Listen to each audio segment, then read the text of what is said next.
Hi friends, and welcome back to A Moment with Hales. I'm going to be continuing on my eggs playlist series where I show you guys how I utilize my fresh eggs that I get from my backyard chickens. So today we are going to be making some homemade pasta, which I'm really excited about.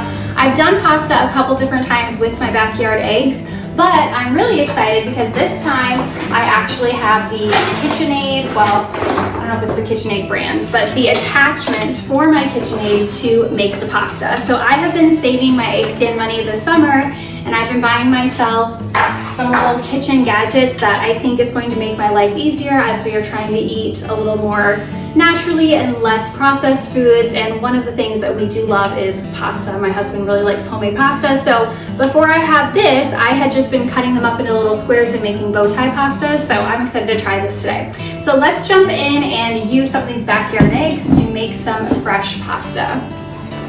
Now, I'm just going to say I'm not an expert here. I am not like a gourmet chef or anything. I'm just a girl with a lot of backyard eggs trying to figure out how to use them. So making homemade pasta, the recipe that I do is very basic, and I'm sure you can get super fancy if you'd like to with this. But first we're going to use 6 cups of flour. This recipe, you're supposed to use all-purpose flour and then the 000 flour. I don't know what that is, but I've done it both ways before. So I only have all-purpose flour right now, so we are just going to go ahead and use this all-purpose flour. And this recipe calls for 6 cups of flour, so I got that in there. I just used the King Arthur's organic flour, and then it does call for 6 eggs as well. So I'm just gonna go ahead and crack these guys. Now, I did get these out of my fridge, so what I do like to do throughout the season is kind of keep a back stock of eggs for myself, opposed to the ones that we sell. So these are probably about 5 weeks old, I would say. I keep them in my fridge and they are fine. You can do the float test if you're ever concerned. But I will keep some just throughout the summer regularly in my fridge so we have fresh eggs that we can utilize. They were unwashed. I did wash them, so they're set to go. And I'll do that throughout the rest of the summer season so we can have fresh eggs to enjoy ourselves before we sell them out to everybody else. Then we're going to do a tablespoon of olive oil. Then we're supposed to be using 3/4 cup of warm water. Let me put my attachment on and let's stir this thing up. Also, just to show you guys how I store my used eggs, because I do crush them up and give them back to my chickens, I just leave them right on my countertop as long as I need to until I'm ready to either compost them, but usually I give them right back to my chickens. I crush them up so they can enjoy them. So I just utilize them right there on my countertop. And look at this giant eggplant. My friend, I did not grow this, my friend grew this. I cannot wait to eat it tonight. Also, as I said, I'm not a chef, but I just remembered you are supposed to put salt in, so I'm gonna go ahead. It said just a pinch, so that is what I put in there. I did add my salt, and I'll also link the recipe below so you guys have it as well. So in the research that I've been doing is you don't want the pasta dough to be super wet, but this also is really super dry. So I'm gonna add a little bit of water. I'll probably do 1/4 cup of water just to give it a little more stickiness. I have my dough here. It's not like sticky to the touch, so it is good to use. So I have my dough here. I'm just gonna knead it a little bit more on the counter. And then this recipe says to split it up into 4 different pieces. So that is what we'll do. Again, like, I am not a chef and I don't feel very confident about my cooking or baking. I don't even know, what is this? I guess cooking skills. But we're just going to go with it, and I've got to use these eggs, so this is what I do. So I'm gonna go ahead and divide this up here.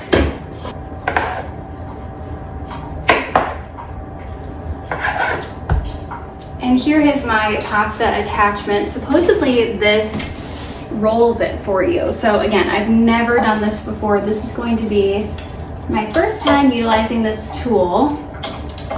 No idea what I'm doing.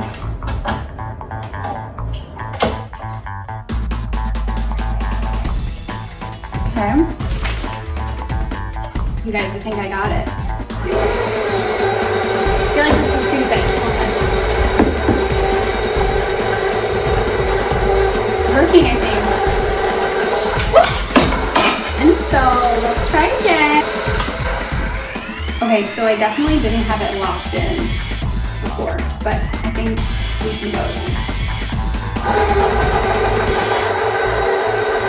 Okay, so the first time I rolled the dough through, I had it on level 8 per the instructions. So then the recipe said to fold it again, roll it one more time on 8, and then put it on a different setting to cut it for the pasta. So we're gonna roll it again. Okay, so I feel like for my first little roll, this is okay. I definitely need to work on my technique, but let's go ahead, and I'm just too anxious to wait, so I wanna feed this through. Looks like we have some pasta.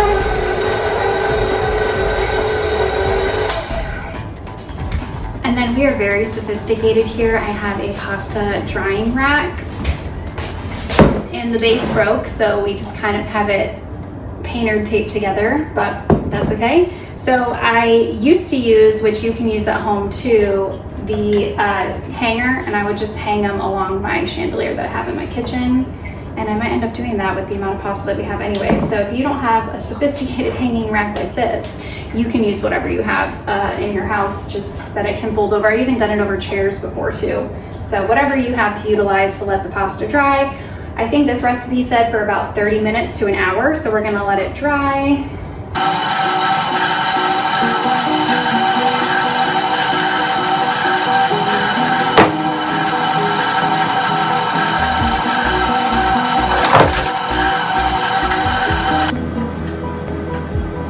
Over the past probably, I would say 5 years now, my husband and I have really been working towards eating less processed food and more whole foods and trying to make more things from scratch at home. And when I started thinking about making homemade pasta, I'd never researched it before, but I was really nervous and thought that it would be very difficult and taxing, and I didn't really want to do it. To be honest, I was never really someone who loved spending time in the kitchen. But when I got a KitchenAid, and this is not an ad or anything, I got it for Black Friday a couple years ago, probably 3 or 4 years ago, everything became so much easier, and eating whole foods and eating things from scratch and like being able to make different recipes and just provide better quality food for my husband and I became so much more attainable and easier to achieve. Like, I really tell people the KitchenAid changed my life. There was so much stuff I wanted to do, but I was like, how do people do this? Oh. Okay, well, I think this was a nice thought, but we're just gonna go back to my hanger method. If it works, don't change your method. All that to say, if you can get a KitchenAid, I would highly recommend it, especially if you're someone trying to move towards eating more from scratch and just a more less processed food lifestyle. The KitchenAid will definitely help you get there. I got mine on Black Friday and it was like 50% off. Once I got the KitchenAid, like a whole world of possibilities opened up to me, and I became a lot less overwhelmed with the idea of eating more from scratch. Okay, well, this, I think it's time to retire. Let's try this spaghetti. I haven't done that one yet. Oh wow, this one's cutting on both sides. I don't know if that's right. It's a very thin pasta. And then last but not least, I do want to show you guys the the bow tie pasta that I've made, because I didn't have this, so I'll show you guys how I do that. So usually I would just roll it out with the rolling pin, which I did here, but I'm going to put it through this a few times since it's been sitting out for a little bit. Okay, so I have our 2 little pastas here, and all I would do is I'm going to cut off the ends so it's a little more square. And then I'm just gonna cut squares here. And then all I would do is take it and just connect it in the middle. And you have your little bow tie pasta.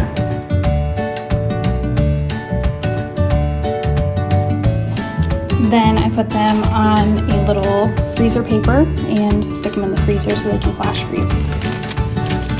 Here we have our chandelier pasta. So I've let the pasta dry for a little bit. This was my first batch I did. It's getting a little bit hardened, so I'm going to put it in what they call a nest. between to hopefully help it from sticking.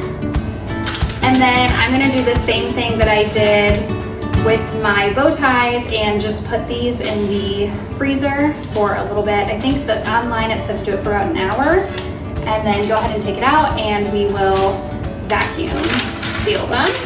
Okay, so I definitely think I let these dry a little bit too long, but I'm just gonna pre-cut them. I think that'll be okay, because it's just the two of us.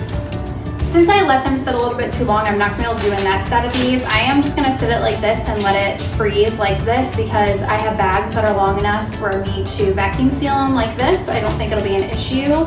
So we will do that. I have flour between with this little hanger as well, because I did let them sit a little bit too long. These I might be able to do a little bit more of a mess. And then I'll go ahead and leave them in the freezer. Okay, so it's been about an hour and I have my little bow tie pastas here, and they are flash frozen, and I put them in my vacuum sealer bags. And I'm gonna go ahead and vacuum seal these. I know they're small portions, but they do fatten up a lot, the bow tie pasta, when you cook it. So I found less is more when it comes to the bow ties, which are my husband's favorite. So I'm going to use my vacuum sealer, which I love. I put it in. I'm gonna kind of flatten these out a little bit. And you wanna leave about a 3-inch headspace. So what that means is the top. So we have the pasta here, and I'm gonna go ahead, put it in the tray like this. And go ahead and close it. This is a liquid, I think it's called a liquid tray, so anything that liquid might come out, it can go in here so it doesn't ruin your machine, but obviously we don't have liquid right now. I'm gonna close this. Okay, it's locked on both sides here, and I have some options. I'm going to do vacuum, and I'm gonna leave it on dry. Here we go.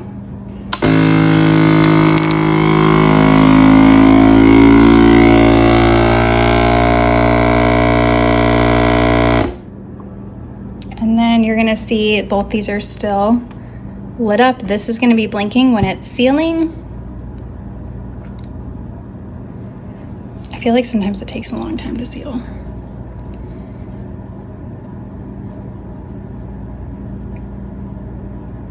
Okay, both the lights went off, and I'm gonna unlock it.